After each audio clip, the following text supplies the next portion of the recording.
Y antes de comenzar lo que constituye mi ponencia, y en un minuto quiero agradecer a la Escuela de Administración Pública de Castilla y León la invitación que en su momento me cursó para participar en estas jornadas itinerantes por las distintas capitales de provincia de nuestra comunidad autónoma, con objeto de explicar algunos aspectos, los fundamentales, de esta tediosa ley de contratos del sector público, pero que no por ello tenemos que dejar de aprender, entender y aplicar, que es lo que nos ocupa a ustedes como funcionarios de la Administración autonómica y posiblemente también de otras administraciones públicas, y a mí particularmente como docente universitario también explicarla a mis alumnos. Bien, pues aprovechando esta oportunidad para estar con todos ustedes, lo cual me alegra, pues voy a impartir esta charla o ponencia sobre, como se ha dicho, los contratos del sector público, con especial incidencia de lo que se denomina como contratación in-house. Si reparan ustedes en lo que constituye el título de la intervención, ya advierten dos cuestiones o dos aspectos que son diferentes y como tal van a ser objeto de tratamiento, porque así lo impone la nueva ley de contratos del sector público. Por una parte, los contratos del sector público, que no son otros que aquellos que pueden celebrar, realizar cualquier ente del sector público español, lo cual nos remite a, digamos, la categoría general de entes que tienen la consideración o conforman el sector público español. Supongo que a ello se haya referido quien me ha precedido en el uso de la palabra, y si no, pues ahí tenemos el artículo 3, apartado 1 de la Ley de Contratos del Sector Público, que nos indica qué entes forman parte del sector público español. Eso por una parte. Por tanto, contratos del sector público no es otra cosa que los contratos que celebran las entidades que integran el sector público español. Contrariamente, lo que hemos denominado, no yo particularmente, ni muchísimo menos, sino hay una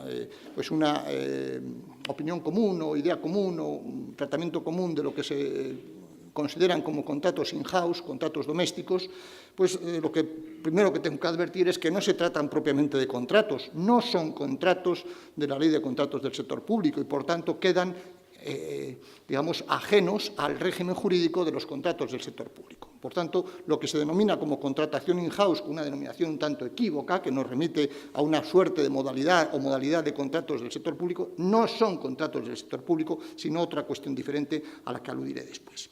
Bien, pues los contratos del sector público, digamos, para acercarnos a ellos, podemos, establecer tres criterios de distinción, conforme a los cuales establecemos unas categorías diferentes de contratos que nos permiten familiarizarnos con este tipo de relaciones bilaterales o contractuales. Primero, el primer criterio de distinción atendería a que las características y el régimen jurídico de los contratos del sector público estén regulados en la propia Ley de Contratos del Sector Público o queden fuera de la Ley de Contratos, aun siendo contratos, a no equivocarnos con lo que son los contratos in-house, que no son contratos. Por tanto, dentro de la categoría de contratos del sector público tenemos los que están regulados en la Ley de Contratos del Sector Público de una forma completa, por así decirlo, y los contratos que aun siendo contratos del sector público, quedan regulados por la legislación administrativa, otra legislación administrativa, o incluso por la legislación civil, la legislación privada, digamos el ordenamiento privado. Bien, los contratos del sector público regulados completamente por la Ley de Contratos del Sector Público son los que tradicionalmente se han denominado como contratos nominados o contratos típicos, que en la Ley de Contratos del Sector Público son el contrato de obras, el contrato de concesión de obra, el contrato de concesión de servicios, el contrato de suministro y el contrato de servicios. Y a estas 5 modalidades contractuales reguladas en la Ley de Contratos del Sector Público se añaden como modalidad, digamos, mixta, los contratos mixtos, precisamente porque son aquellos que, sirven para que la Administración pueda obtener prestaciones correspondientes a objetos de 2 contratos o más diferentes. Es decir, cuando la Administración contrata con un empresario que le preste o que le realice prestaciones correspondientes al contrato de obras, por ejemplo, y al contrato de suministros, tendría la consideración de contrato mixto. Bien. Y después están los otros contratos del sector público que no están regulados por la Ley de Contratos del Sector Público, sino que quedan ajenos a ella en cuanto a su régimen jurídico. Y están regulados por normas específicas de derecho administrativo o normas o el conjunto del derecho privado, el derecho civil. Bien, otro criterio de distinción nos permite distinguir lo que se denominan contratos sometidos a una regulación armonizada y contratos ajenos a esa consideración. Bien, ¿cuáles son los contratos sometidos a regulación armonizada? Desde luego, hay que partir de la idea de que solamente pueden celebrar contratos sometidos a regulación armonizada aquellos entes del sector público que tienen la consideración de poder adjudicador, primera característica. Segunda, se trata de contratos, digamos, de los que hemos denominado como contratos típicos: contrato de obras, contrato de concesión de obras, contrato de concesión de servicios, contrato de suministros y contrato de servicios. Y además, siempre que superen unas determinadas cuantías, que esto es determinante.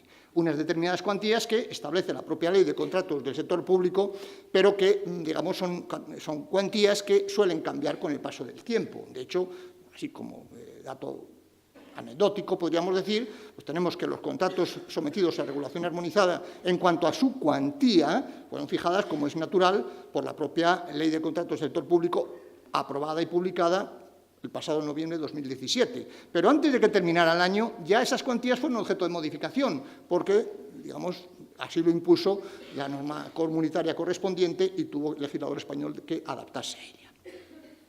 Y después están los contratos no sometidos a regulación armonizada. ¿Cuáles son las diferencias entre uno y otro? Bueno, los no sometidos a regulación armonizada serían los que no encajan en las exigencias que acabo de señalar como determinantes para la consideración de un contrato como sometido a regulación armonizada. Pero es que además esos contratos no sometidos a regulación armonizada tienen un régimen jurídico diferente, un régimen jurídico que procede, como es natural, de lo que establezca el propio legislador español, pero sin atenerse, en estos casos, a las exigencias impuestas por las directivas comunitarias. No, digamos, ese régimen jurídico no procede de la obligación del Estado español, del Reino de España, por decirlo en la terminología habitual, de transponer y armonizar nuestro ordenamiento jurídico conforme a las directivas comunitarias de contratos. Contrariamente a esto, los contratos sometidos a regulación armonizada, digamos, están sometidos a un régimen jurídico impuesto por el legislador español, pero como consecuencia de la transposición de las directivas comunitarias. Es decir, que en relación con los contratos armonizados, que son los que he señalado, el legislador español tiene menos libertad a la hora de establecer su régimen jurídico, en muchas cosas, pero sobre todo en lo que se refiere a la publicidad de la contratación, a la licitación y a los sistemas de adjudicación y los criterios de adjudicación. Porque ahí, digamos que podríamos decir, exagerando un poco la cuestión, que los contratos sometidos a regulación armonizada tienen un régimen jurídico similar en todos los países integrantes de la Unión Europea. Y después están los contratos. El tercer criterio de distinción es el que nos permite distinguir digamos, sobre la base de un criterio muy tradicional en nuestro ordenamiento jurídico que viene de la vieja Ley de Contratos del Estado del año 1965, fíjense ustedes, que es el que distingue entre contratos administrativos y contratos privados. También esa distinción la recoge la Ley de Contratos del Sector Público, que estamos tratando de explicar en sus aspectos más básicos, y que tiene su fundamento en varios criterios de distinción. Primero, contratos administrativos solamente los pueden celebrar administraciones públicas. Administraciones públicas. Dentro del conjunto de entes que integran el sector público, solamente quienes sean administraciones públicas a los efectos de la ley. Hay que ir a la ley, determinar y advertir que entes tienen la consideración de administraciones públicas a estos efectos. Primer criterio. Segundo, son contratos administrativos los que celebra la administración pública cuando se trate de obras, concesión de obras, concesión de servicios, suministros y servicios. Y además de estos, otros contratos que celebren las administraciones públicas con un objeto diferente a los propios de los contratos típicos que acabo de señalar, siempre que así lo establezca una norma con rango de ley de derecho administrativo. O bien aquellos que, digamos, celebren también las administraciones públicas con objetos diferentes a los anteriores, pero que, digamos, estén vinculados al giro o tráfico administrativo, en una expresión muy tradicional y que tiene, pues, ya una doctrina detrás de ella, una doctrina jurisprudencial que nos explica cuál es esto del giro o tráfico administrativo, o bien estén directamente dirigidos a satisfacer pues aquello que forma parte de las competencias de la administración pública contratada. Y al margen de estos contratos que consideramos como considera el legislador, y así lo tenemos que considerar nosotros como contratos administrativos, estarán los contratos privados. Los contratos privados que, para empezar, son aquellos que puede celebrar una administración pública, pero en los que no concurran las circunstancias que acabamos, o requisitos o exigencias que acabamos de ver anteriormente. Por tanto, una administración pública puede celebrar, claro que sí, contratos privados. Y también todos los contratos que celebren los entes del sector público que no sean administración pública, por definición, son contratos privados, sometidos a un régimen jurídico diferente al propio de los contratos administrativos que hemos indicado. Es decir, que serían contratos privados los que celebren las administraciones públicas distintos de los que hemos considerado como administrativos. Contratos privados serían los que celebren también cualquier ente del sector público, sea o no poder adjudicador, pero que no tenga la consideración de administración pública. Claro, las diferencias no solamente son unas diferencias, digamos, de carácter dogmático, por así decirlo, sino que obedecen también a un régimen jurídico diferente. Los contratos administrativos se regulan por normas de derecho administrativo, en particular las que se derivan de la propia, o las que impone la propia ley de contratos del sector público, y otras también ajenas a la propia ley de contratos del sector público, pero de carácter administrativo. Y las eventuales discrepancias que puedan derivarse en todo lo que supone la preparación, adjudicación, efectos y extinción de los contratos administrativos se dirimen ante la jurisdicción contenciosa administrativa. Contrariamente, los contratos privados, en principio, digamos, se someten a un régimen jurídico privado y las discrepancias que puedan surgir en relación con ellos también se dirimen, en este caso, por la jurisdicción ordinaria, la jurisdicción civil, por así decirlo, con la salvedad de todo aquello que supone lo que en la doctrina se denomina como actos separables, es decir, aquello que constituyen las actuaciones del ente del sector público, sea o no administración pública, que constituye la preparación del contrato, todas esas actuaciones de preparación del contrato y de adjudicación, que, digamos, suponen un pozo, digamos, jurídico de derecho público y, por tanto, se someten al régimen jurídico público, y las eventuales conflictos que puedan surgir en relación con la preparación y adjudicación de los contratos privados también se someterán al criterio, en cuanto a su resolución, de la jurisdicción contenciosa administrativa y no la civil. Por tanto, en relación con los contratos privados, la jurisdicción civil opera en lo que son la resolución de conflictos judicializados en lo que se refiere a los efectos y la extinción de los contratos. Bien, centrándonos en los contratos administrativos típicos, que son los que tienen una regulación, digamos, completa, por así decirlo, sin perjuicio que, lógicamente, puedan ser integradas por otras normas del ordenamiento jurídico, pero encuentran su regulación más completa en la propia Ley de Contratos del Sector Público. Y hemos dicho que son estos contratos nominados el contrato de obras, contrato de concesión de obras, contrato de concesión de servicios, contrato de servicios y contrato de suministros.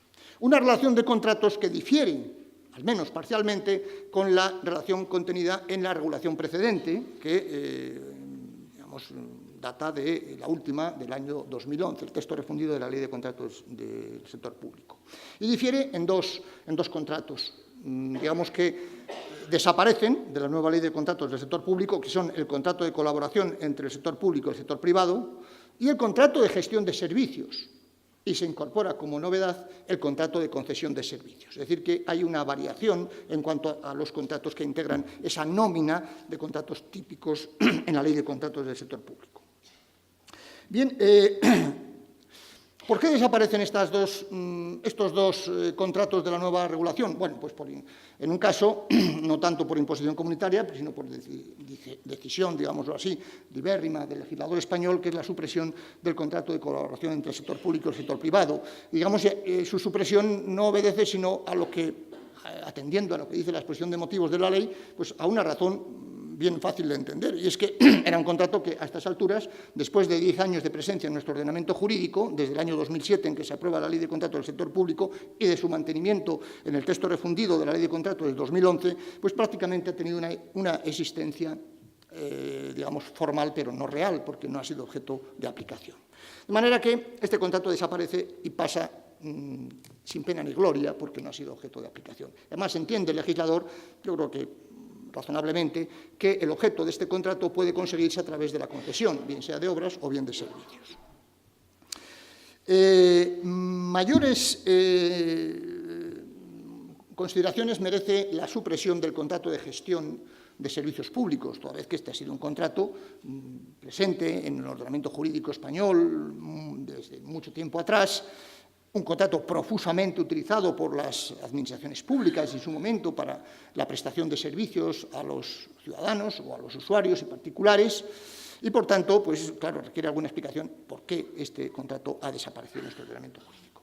Pues bien, se puede decir que ha desaparecido, pero digamos, no del todo, porque lo fundamental del mismo, o algunos aspectos fundamentales del mismo, sobre todo en lo que se refiere al espacio que ocupa dentro del conjunto de la contratación del sector público, pues prácticamente es el mismo antes y ahora, el anterior contrato de gestión de servicios y el actual contrato de concesión de servicios. El contrato de gestión de servicios, como bien sabemos, permitía, digamos, que las administraciones públicas y después pues, los entes que tuvieran a su cargo la gestión de determinados servicios públicos podían contratar a través de esta fórmula de contratación con empresarios particulares la prestación de servicios. Es decir, que se establecía una relación jurídica entre el empresario, entre el ente público contratante, el poder adjudicador, por así decirlo, y el empresario. Una relación jurídica primero, o una de las varias, de las dos que surgen en relación con este contrato. Y después el contratista se encargaba de, a través del encargo que recibía mediante el contrato, de prestar servicios públicos y obtenía un rendimiento por la prestación de servicios mediante el cobro de las tarifas que los usuarios del servicio pues, teníamos que abonar o, en su caso, incluso acompañar a ese cobro de tarifas la percepción de un precio que tendría que abonar la administración pública en los términos previstos en el contrato. Contrariamente a esta fórmula contractual, el contrato de servicios pues, permitía, en el régimen jurídico anterior, permitía que la administración, o el poder adjudicador, el ente del sector público, que necesitara determinadas prestaciones para el cumplimiento del ejercicio de sus competencias y no tenía medios o no quería hacer uso de sus propios medios, podía contratarlo con terceros que realizaban la prestación mediante un precio. Bien, es decir, que en este caso había una única relación jurídica, la que entablada entre el ente público contratante y el prestador del servicio. Cosa contraria a lo que ocurría en el contrato de gestión de servicios, que hemos visto que hay dos relaciones jurídicas, la del ente público contratante con el contratista y la del contratista con el usuario del servicio. Bien, pues esto cambia de alguna forma con la ley de contratos del sector público por imposición también de la legislación comunitaria. De manera que, si nos vamos al texto refundido de la ley de contratos del sector público, para hacernos una primera idea de en qué consisten estos dos contratos en la nueva ley, es decir, el contrato de concesión de servicios y el contrato de servicios, pues tenemos que reparar en que el contrato de concesión de servicios es aquel en cuya virtud, y leo textualmente el texto de la ley, uno o varios poderes adjudicadores encomiendan a título oneroso a una o varias personas naturales o jurídicas la prestación de un servicio, cuya contrapartida venga constituida bien por el derecho a explotar el servicio, o bien por el derecho a explotar el servicio más el derecho a percibir un precio que tendría que abonar el ente público contratante. Por el contrario, el contrato de servicios tiene por objeto la relación de prestaciones en favor del ente público contratante por parte de quien es el adjudicatario del contrato, es decir, del contratista, y esas prestaciones pueden consistir en el desarrollo de una actividad o dirigidas a la obtención de un resultado que sea diferente, evidentemente, de lo que puede ser el contrato de obras o el contrato de suministro, porque si no nos encontraríamos en otras modalidades contractuales, incluyendo aquellos contratos en los que el adjudicatario se obligue a la realización sucesiva de una prestación mediante un precio unitario. Bien, pero estas diferencias, que aparentemente nos sitúan en la tradicional diferenciación o distinción entre el contrato de gestión de servicios y el contrato de servicios, no son concluyentes en la nueva ley de contratos del sector público, porque la Directiva Comunitaria 2014-23 de 26 de febrero, es decir, la relativa a la adjudicación del contrato de concesión, digamos, sitúa como elemento diferenciador entre el contrato de concesión de servicios y el contrato de servicios lo que se denomina, concepto nuevo, aunque no completamente, en nuestro ordenamiento jurídico, que se denomina lo que se denomina el riesgo operacional. El riesgo operacional, que es lo que distingue, en definitiva, o lo que quiere el redactor de la directiva comunitaria, quiere que distinga el contrato de concesión de servicios del contrato de servicios, en el sentido de que cuando quien asume el riesgo operacional del contrato es el contratista, estaremos ante el contrato de concesión de servicios. Y si quien asume el riesgo operacional es el ente público contratante, estaremos ante un contrato de servicios simplemente. Claro, esto nos pone necesariamente, este concepto del riesgo operacional, lógicamente, ha sido traspuesto a la ley de contratos del sector público como elemento diferenciador del contrato de concesión de servicios y del contrato de servicios, y, por tanto, requiere que realicemos alguna consideración en cuanto a este concepto.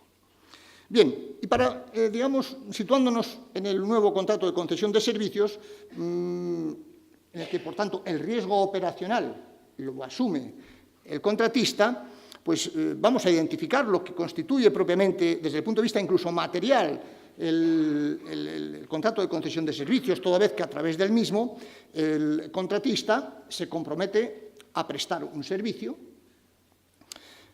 y a cambio de la prestación de ese servicio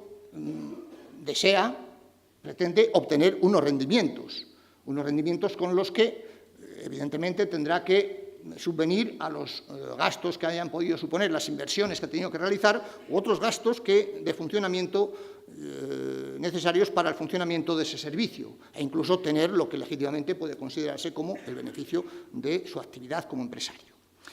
Pero, y ahí está la cuestión o el concepto de riesgo operacional, porque asume el riesgo operacional consistente en que el ente público, digamos, que le ha adjudicado el contrato, no se responsabiliza ni garantiza que el contratista vaya a través de los rendimientos que pueda obtener de la prestación del servicio, no le garantiza que vaya a suponer un montante que le cubra al menos todos los gastos que realice para la prestación del servicio. Es decir, que el contratista asume el riesgo de perder. Ese es el riesgo operacional, que convierte el contrato en concesión de servicios, de perder o al menos de no ganar.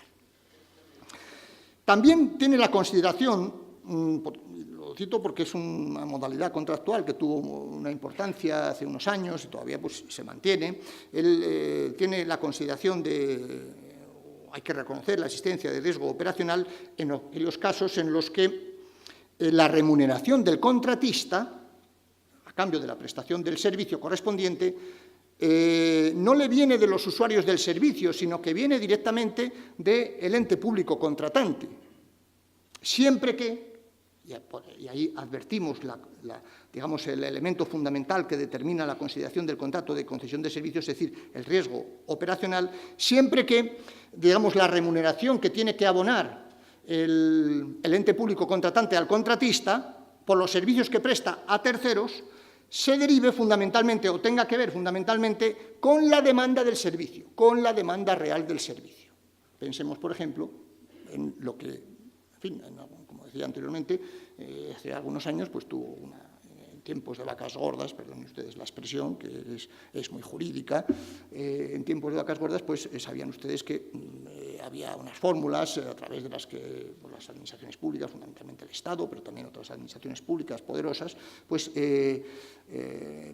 contrataban la realización de infraestructuras y sobre todo infraestructuras viarias con lo que se denominaba el peaje en sombra, es decir, que los usuarios del servicio no pagábamos el peaje, pero en tanto en cuanto éramos usuarios del servicio y computábamos como tales usuarios, después la cuenta le venía a la administración. Bueno, pues esa es una modalidad también de contrato de concesión de servicios, porque el riesgo operacional lo asume el contratista en función de los usuarios. Es distinto que haya 1.000 usuarios diarios que haya 3.000, evidentemente, porque la factura va a ser distinta, aunque la tenga que pagar no el usuario, sino la administración.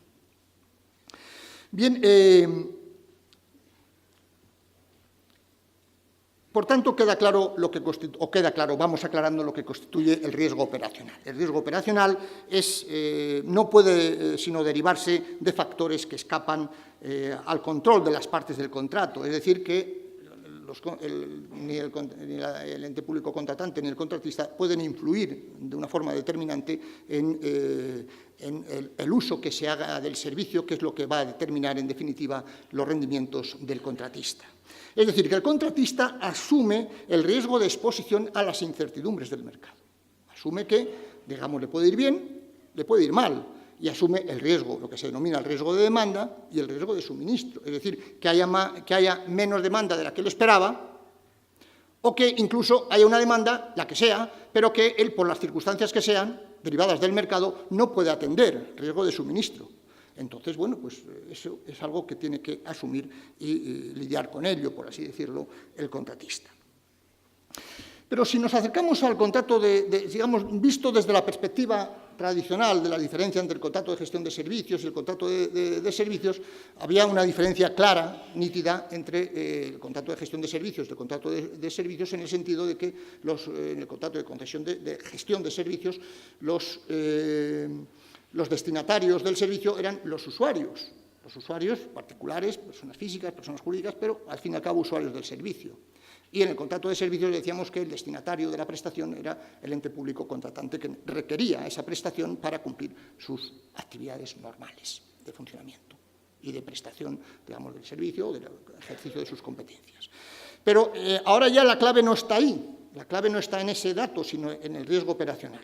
Por tanto, puede darse la circunstancia de que mediante el contrato de concesión de servicios y el contrato de servicios se realicen prestaciones a terceros, se realicen prestaciones a usuarios del servicio, porque la diferencia ya no está en qué prestaciones se realizan y quiénes son los destinatarios de esas prestaciones, sino que la diferencia está precisamente en el riesgo operacional. De manera que, de alguna forma, pueden darse contratos de concesión de servicios y contrato de servicios que tengan como destinatarios de las prestaciones terceras personas, usuarios. En estos casos, las reglas reguladoras de las prestaciones pues son reglas muy comunes a ambos contratos y comunes que podemos identificar con reglas que ya procedían del tradicional contrato de gestión de servicios, pero que ahora también son aplicables, según los casos, son aplicables al contrato de servicios también. Por ejemplo, la obligación del contratista, lo sea de un contrato de concesión de servicios o bien de servicios, de prestar el servicio con la continuidad convenida. O la obligación de de garantizar a los particulares el derecho que tienen a las prestaciones inherentes a ese servicio, lógicamente abonando las tarifas correspondientes o lo que esté previsto en cada caso. Tienen que cuidar el buen orden del servicio, una expresión tradicional que acompañaba a los contratos de gestión de servicios y ahora acompaña al contrato de concesión de servicios y eventualmente también al contrato de servicios, según quiénes sean o cómo esté configurado ese contrato. También el contratista, en ambos casos, tiene que indemnizar a los usuarios del servicio por los usuarios o terceros, pueden ser no usuarios, que sufran algún daño como consecuencia derivada de la prestación del servicio o de la mala prestación del servicio. En fin, aquí habría que hablar incluso del asunto de la nieve de semanas pasadas, ¿no? Tiene que indemnizar a los usuarios por la mala prestación del servicio, a no ser que esos daños se hayan producido como consecuencia de causas imputables al ente público contratante, en cuyo caso pues, habrá o concurrencia de culpas o responsabilidad del ente público contratante, habría que verlo en cada caso.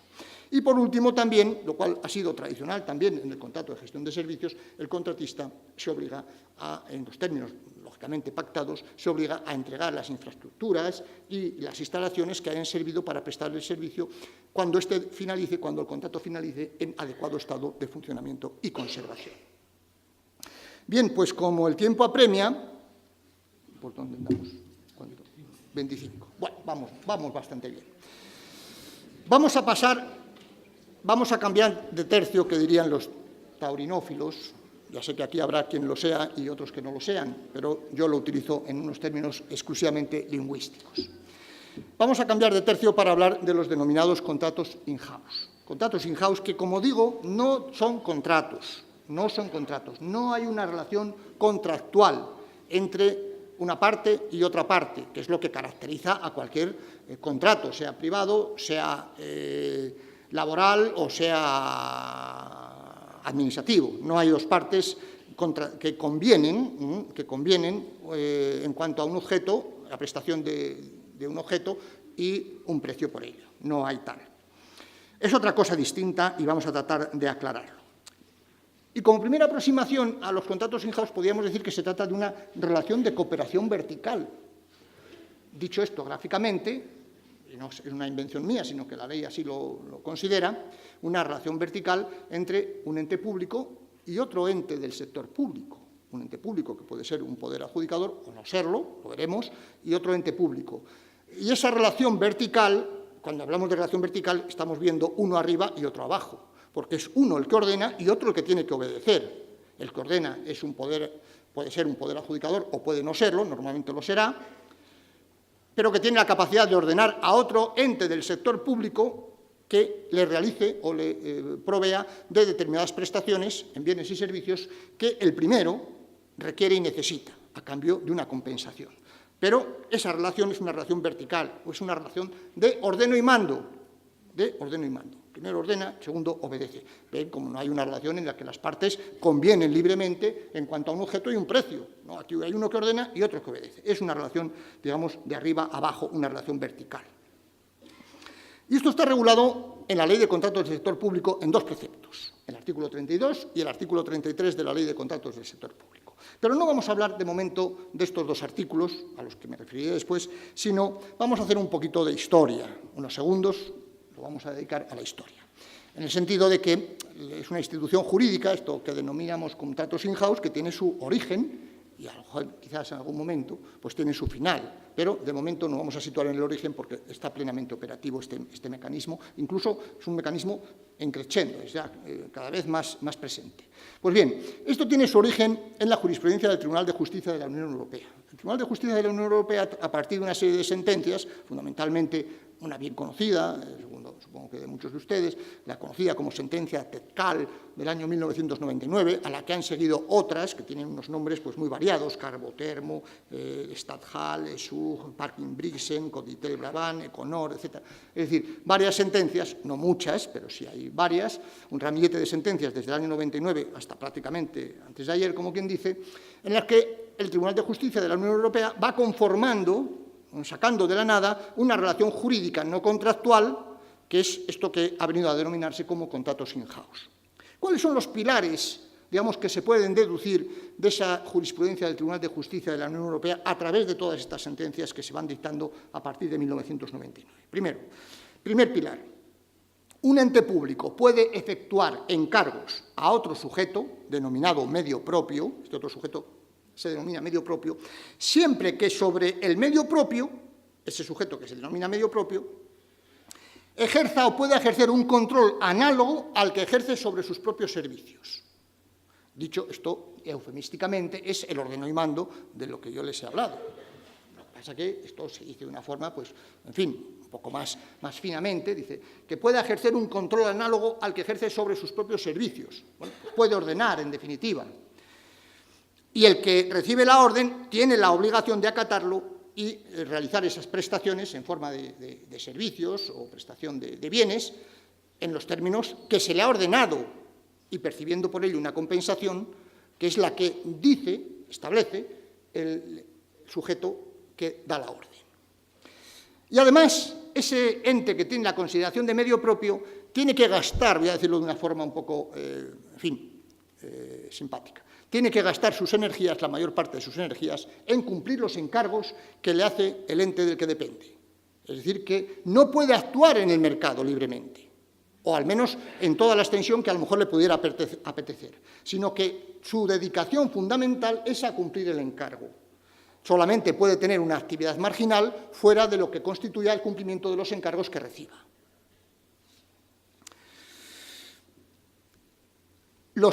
Y aquí viene una cosa importante, los entes que tengan la consideración de medio propio no pueden estar participados por capital privado.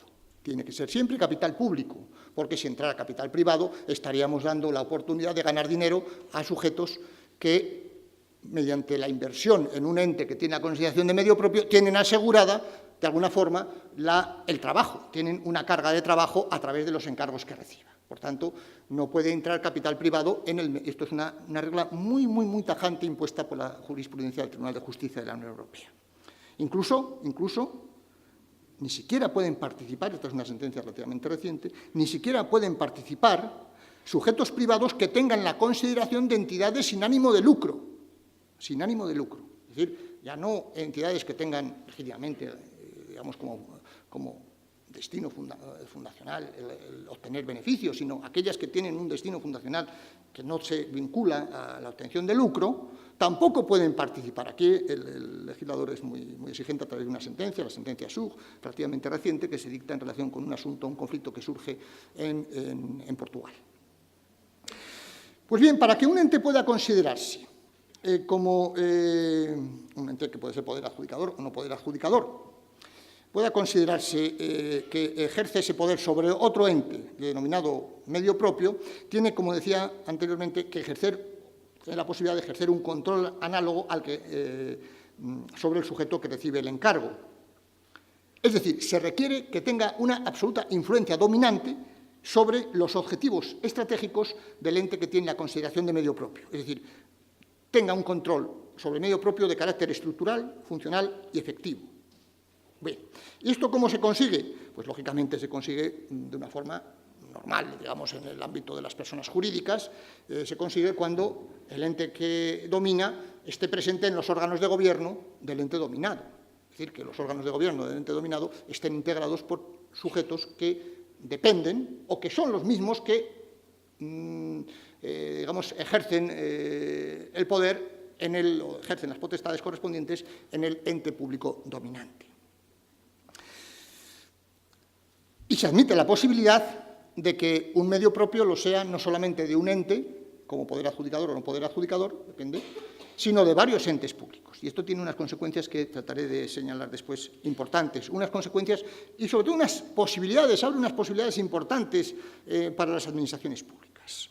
Bien, pues sobre la base de estos pilares, que yo de una forma muy sintética pues les he explicado, pues el legislador, digamos, europeo incorpora esta modalidad pseudo-contractual, por así decirlo, a la propia directiva comunitaria, a la directiva 2014-24, que como una forma de cooperación intersubjetiva que, en fin, ha tenido éxito la denominación de contratación in-house. Y esto ha dado lugar, lógicamente, a su transposición al ordenamiento jurídico español. Incluso antes de que la directiva ya se hubiera manifestado, la ley de contratos del sector público anterior también contemplaba esta posibilidad. Pero ahora lo contempla de una forma mucho más pormenorizada, mucho más reglamentista, por así decirlo, en los artículos 32 y 33.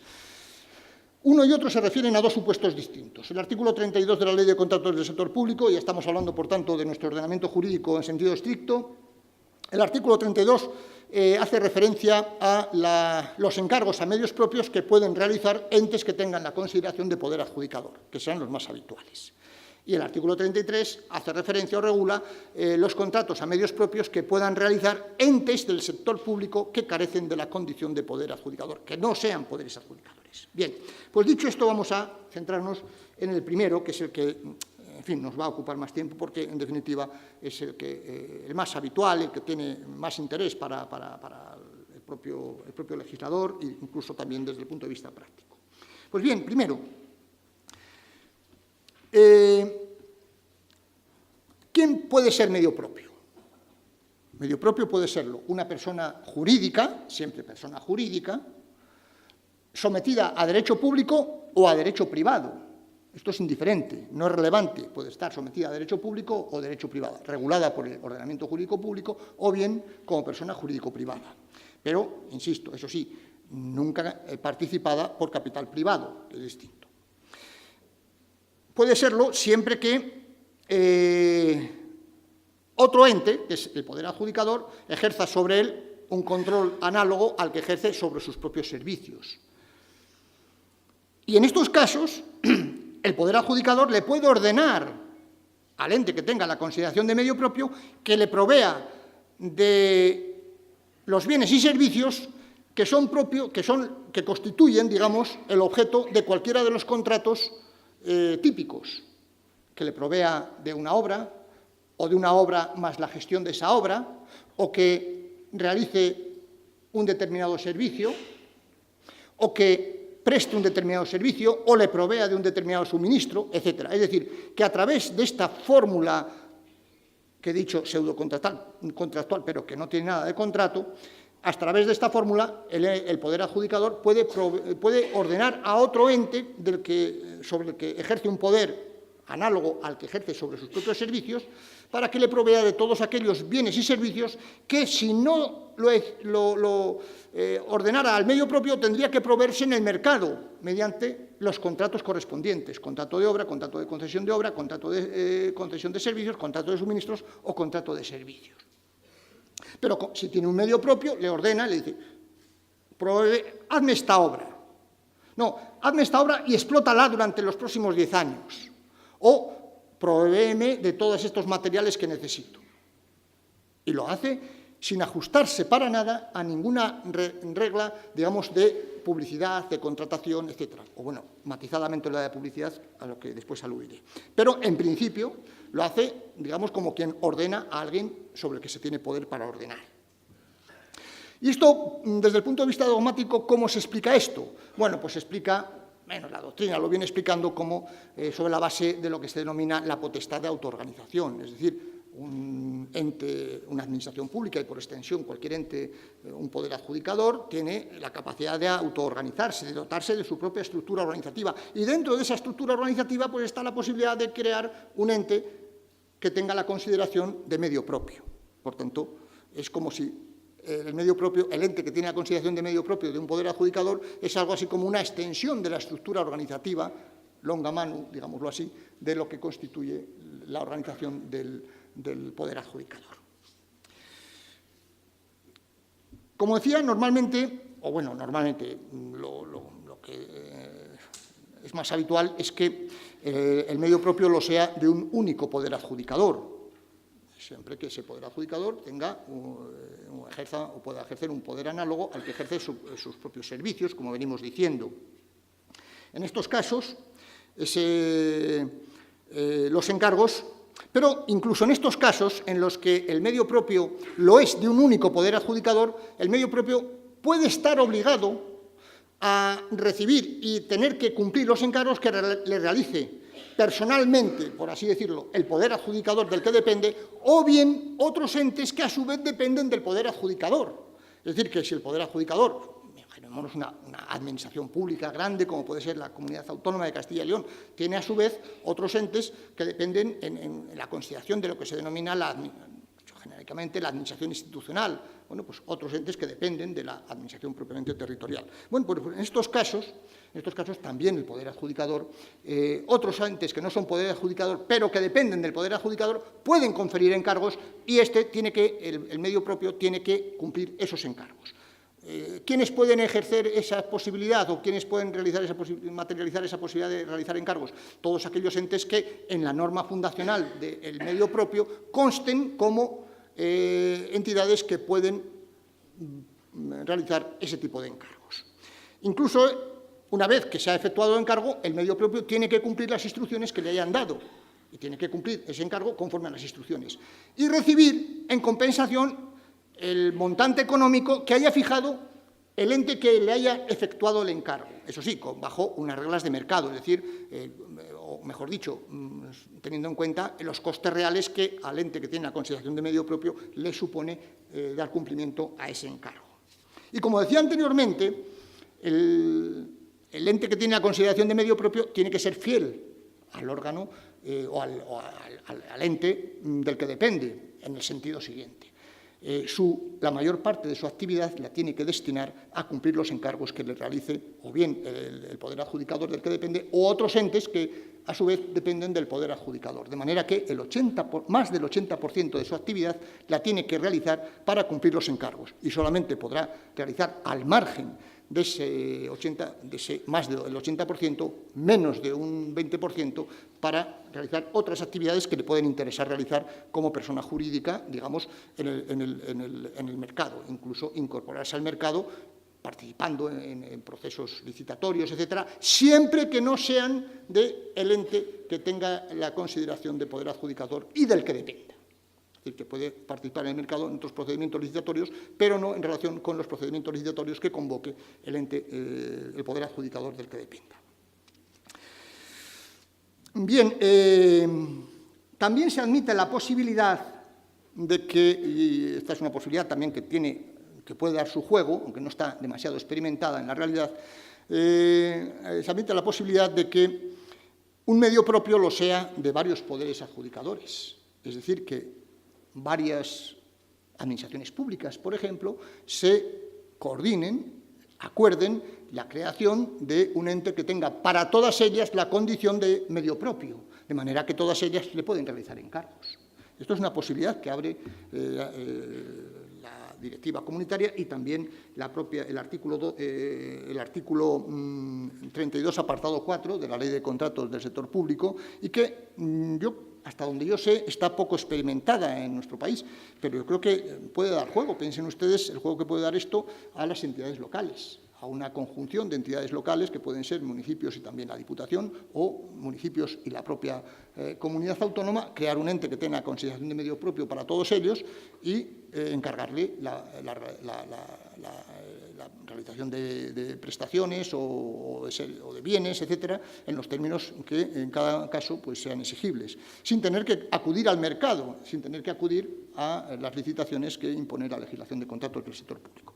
En fin, esto es algo que creo que está todavía por experimentar, pero que puede dar juego en un medio como el nuestro, incluso con tantos municipios y pequeños, con las diputaciones que, digamos, tienden a liderar de alguna forma la prestación de servicios en municipios pequeños, etcétera, etcétera. Bien, lógicamente en estos casos todos los poderes adjudicadores que se han coordinado para crear un medio propio, lógicamente tienen que ejercer también un poder análogo al que ejercen sobre sus propios servicios, de manera que de una forma u otra tienen que estar presentes en los órganos de gobierno del ente que tenga la consideración de medio propio. Incluso se admite la posibilidad de invertir los papeles. Es curioso porque la Ley de Contratos del Sector Público admite que, en el artículo también 32, que es el que estamos comentando, que el medio propio pueda efectuar encargos al poder adjudicador del que depende. Se admite esa posibilidad. Se admite, por tanto, una suerte de inversión de papeles entre el medio propio y el poder adjudicador. Y, lógicamente, la pérdida de la condición de medio propio determina que ya no pueda, o sea, cuando quien ha sido o ha estado siendo y considerado como tal medio propio, pero en un momento determinado pierde esa condición porque deja de reunir la relación que tiene con el poder adjudicador, deja de reunir las exigencias que el legislador impone para que se reconozca esa situación de medio propio, pues a partir de ese momento ya no podrá recibir encargos, sin perjuicio de que pueda cumplir aquellos que se le hayan efectuado en un momento en que todavía reunía las condiciones para ser considerado medio propio. Es importante, y esto ya lo voy a matizar más, aunque ya la idea ya está lanzada desde el principio, la relación jurídica que se mantiene entre el poder adjudicador y el medio propio no es una relación contractual. ¿Esto qué supone? Supone que el encargo se puede hacer directamente, sin ninguna limitación en cuanto a otros posibles interesados en realizar esas prestaciones inherentes al encargo. De manera que el régimen jurídico de esa relación entre el poder adjudicador y el medio propio no es la Ley de Contratos del Sector Público, no es la Ley del Contrato del Sector Público. Es una relación montada sobre unas relaciones que se fundamentan en las normas reguladoras de esa relación del poder adjudicador y el medio propio, de quien ordena y quien obedece. Por tanto, el poder adjudicador no tiene que licitar, sino que directamente efectúa el encargo. Ahora bien, claro, para que a través de esta modalidad mediante la que el poder adjudicador puede obtener bienes y servicios sin acudir al mercado y contratarlos mediante la Ley de Contratos del Sector Público, mediante alguna de esas modalidades, para que no se extralimite esta posibilidad, el legislador ha establecido algunas cautelas, que son las siguientes. En la plataforma de contratación deben de aparecer los entes que tienen la consideración de medios propios. Para que quede claro en un país, digamos, un ordenamiento presidido por las reglas de competencia para que quede claro esa condición. Segundo, tiene que determinarse también en la plataforma de contratación de qué entes, que como poderes adjudicadores, depende ese medio propio, de qué entes depende como medio propio, de ente o entes. Tiene que determinarse también y aparecer los sectores de la actividad en la que puede operar como medio propio, de acuerdo con el objeto social que tenga el ente que tiene la consideración de medio propio. Los encargos tienen que formalizarse en documento, y ese documento, en algunos casos, tiene que incorporarse también a la plataforma de contratación para público conocimiento y su eventual impugnación a través de los mecanismos impugnatorios que se prevén expresamente en la legislación de contratos del sector público, es decir, el recurso administrativo en materia contractual, u otros, pero en cualquier caso pueda ser objeto de recurso, para que no por la vía de la contratación in-house quepa cualquier cosa. Bien, un segundo más porque es importante, y ya con ello termino. Un minuto. Es importante determinar que si algo justifica la existencia de un ente considerado medio propio es que éste tiene los medios materiales y humanos para cumplir los encargos, si no, en principio no tendría sentido. Bien, esto parece lógico. Si yo soy medio propio de un ente y se me encarga, es porque yo estoy en condiciones de hacerlo. Tengo los medios humanos y materiales para hacerlo. Ahora bien, eso no implica, esa regla general no implica o no impide que el medio propio pueda contratar con terceros la realización parcial de lo que constituye el objeto del encargo. Es decir, yo puedo, como medio propio, acudir al mercado para que éste me proporcione alguna de las prestaciones que yo, a su vez, tengo que realizar para cumplir el encargo que se me ha efectuado. Pero con el límite general, aunque aquí hay algunas variaciones que no voy a entrar, con el límite general del 50%. Y con una limitación importante, porque el medio propio, en tanto el ente que tenga la consideración de medio propio, en tanto que poder adjudicador, o incluso en tanto que no sea poder adjudicador, que sería el otro supuesto al que ya no voy a referirme, pero que tienen ustedes explicado en los folios de que disponen, en tanto en cuanto poder adjudicador o no poder adjudicador, dependiendo de los casos, tiene que actuar conforme a la ley de contratos del sector público. Es decir, la contratación que efectúe el medio propio con terceros se ha de ajustar a la ley de contratos del sector público, teniendo en cuenta su condición de poder adjudicador o que no lo sea, teniendo en cuenta el tipo de prestación que desea obtener y, por tanto, en función del objeto, un contrato u otro, en función de la cuantía, podrá someterse a... en fin, todo esto viene determinado por el caso concreto. Pero la regla general que tenemos que conocer es que el ente que tiene la consideración de medio propio, en cuanto ente integrante del sector público, no tiene libertad absoluta para contratar ni como quiera ni con quien quiera, sino sometiéndose a las reglas de la ley de contrato del sector público. Bueno, y con esto ya pues doy por terminada mi intervención, que espero les haya sido de interés. Muchas gracias. Hola, buenas. Mi nombre es Isabel y estoy en el Servicio Territorial de Economía, antiguamente Industria, Comercio y Turismo. Y mi pregunta es la siguiente: ¿estos contratos in-house no es lo mismo que la encomienda de gestión? Bueno, tiene unas similitudes y, de hecho, durante muchos años se han realizado esas... prácticamente se hablaba de lo mismo. Pero ahora yo entiendo que los conceptos están bien diferenciados. Están bien diferenciados en tanto en cuanto la encomienda de gestión tiene otras connotaciones, de lo que constituye esa relación jurídica regulada en la ley, más bien regulada en la ley del sector público. Y es diferente en matices. Aparentemente parece lo mismo, pero bueno, ya saben ustedes que en derecho los matices son muy importantes. Y aunque tradicionalmente se hablaba indistintamente de contratación in-house, incluso cuando este término no estaba perfectamente asumido, digamos, aunque sí acuñado, pero no asumido, se hablaba indistintamente de una cosa y otra, encomienda de gestión, contratación in-house. Ahora hay una diferencia importante entre ambos mecanismos jurídicos, que tienen una similitud, que es, bueno, pues que quien no dispone de algo lo pueda obtener, bien realizando la encomienda de gestión o bien la contratación in-house, pero el régimen jurídico de una y otra es parcialmente diferente. No creo que deba caerse en el error de hablar indistintamente de una y otra. Me llamo Violeta y trabajo en el Servicio Normativa de la Consejería de Agricultura. La pregunta es, ¿el ente el ente, el medio propio, ¿puede subcontratar o puede contratar parte del encargo que le ha dado su superior jerárquico? Sí. Sí podría. Sí. Hasta un límite general, que después esto tiene variaciones, en la propia ley lo matiza, pero el límite general para... Sí, silencio, por favor. El límite general, para quedarnos con la idea, es del 50%, que es un límite muy amplio. Y es un límite que opera solamente para los contratos que puedan celebrar los medios propios que tengan a su vez la consideración de poder adjudicador. Porque si el medio propio no tiene la consideración de poder adjudicador, que puede o no tenerla, en función de que, digamos, sea de los que tienen esa condición en la propia ley de contratos del sector público, los límites desaparecen. Es decir, que en el caso de que no se trate de un poder adjudicador, el medio propio no lo sea, ese límite desaparece.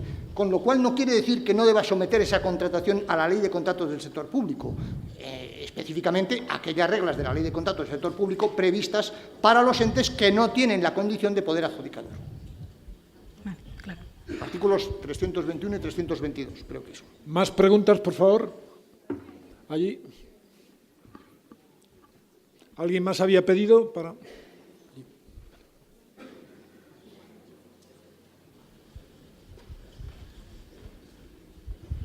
Hola, soy Cristina, de la Gerencia de Servicios Sociales. Entonces, a ver si lo he entendido bien. Por la vía de estos encargos, las administraciones públicas, por la vía de encargar a un ente que es un medio propio, escaparían del nivel 1 de control y de aplicación de la ley de contratos, ya que el ente que es un medio propio puede incluso no ser un poder adjudicador. ¿Es así lo que...? Bueno, puede no ser un poder adjudicador, pero escaparía relativamente, porque los entes que no tienen... Los entes, pero siempre sería un ente del sector público. El medio propio siempre sería un ente del sector público, y como tal ente del sector público estaría sometido en sus relaciones contractuales, lógicamente con terceros, a la ley de contratos del sector público, pero a las reglas que regulan específicamente la contratación de entes que no tienen la consideración de poder adjudicador, pero sí, como ente del sector público, estaría sometido. ¿Está claro? Es decir, que las reglas son mucho más livianas. Las reglas de contratación son mucho más livianas cuando se aplican a entes que no tienen la consideración de poder adjudicador que cuando tienen la consideración de poder adjudicador. Aquí en Castilla y León, pues hay entes que tienen la consideración de medios propios. Hasta donde yo sé, tienen la consideración también de poderes adjudicadores. Y, por tanto, tienen que someterse íntegramente a la ley de contratos del sector público en la parte del encargo que contraten con terceros. ¿Tenemos allí otra pregunta? Sí, buenos días. Me llamo Carmen y trabajo en la Gerencia de Servicios Sociales. No sé si le he entendido bien cuando ha dicho que se pueden invertir los papeles entre el poder adjudicador y el medio propio, con lo cual, no sé, como que se establece una relación de doble sentido, se puede establecer una relación de doble sentido y a su vez la otra parte de la pregunta es, con lo cual, entiendo también que el poder adjudicador tendría que tener también la condición de medio propio. Bueno, vamos a ver, no eso es una posibilidad que abre el legislador, que sorprende un poquito también, sorprende un poco, pero yo creo que el legislador ha querido dar flexibilidad, ha querido flexibilizar esta posibilidad y lo admite. Ahora bien, vamos a ver, hay que tener en cuenta que en la realidad el medio propio está gobernado por los mismos que gobiernan al poder adjudicador. De manera que, si le interesa eso, es una opción que está permitida y se puede hacer uso de ella. Pero, en definitiva, el ente que tiene la consideración de medio propio está gobernado por las mismas personas físicas que gobiernan al ente que tiene la consideración de poder adjudicador. De manera que son los mismos, si les interesa de una forma o les interesa de otra.